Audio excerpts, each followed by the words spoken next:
The Story of Jonah and the Whale. Jonah was a good man who usually did what God told him. But one day God told Jonah to go to the city of Nineveh. He was to tell the people that God had seen what they were doing and they were very bad and would punish them. Jonah didn't want to go. Instead, he ran away to a port and found a ship that was going to a place called Tarshish, a very long way from Nineveh. He thought God wouldn't be able to see him there. He paid his fare and went on board the ship. As soon as it sailed off across the sea, there was a huge storm. It had been sent by God. The sailors were terrified and threw everything overboard to make the ship lighter because it was in danger of sinking. The captain told them to pray to their gods to save them. All through the storm, Jonah lay fast asleep in the bottom of the ship. The captain went to Jonah and shook him to wake him up. "You must pray too," he shouted. "I can't pray to God," Jonah shouted back. "I'm running away from him."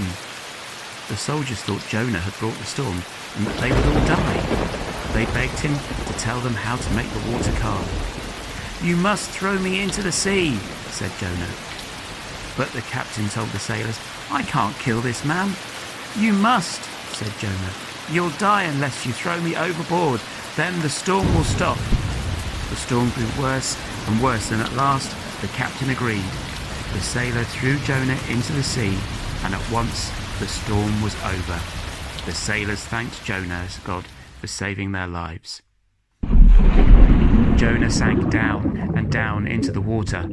Just as he thought he would drown, a huge whale swallowed him whole.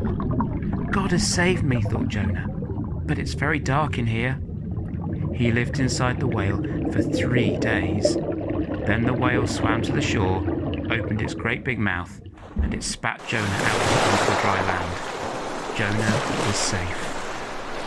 "Now go to Nineveh," said God, and Jonah began the long walk to the city. He told the people there that unless they told God they were sorry for being bad and began to do the right things, God would destroy their city in 40 days' time. The people listened to Jonah, and the king ordered them to be sorry for their badness and pray to God. Jonah sat outside the city and waited for it to be destroyed. He was very hot and very cross. He wanted God to destroy Nineveh, but God saw that the people had turned to him, and he saved the city. "Jonah, I love all the people in Nineveh," said God, "and I am everywhere. You can't run away from me." And Jonah knew that this was true.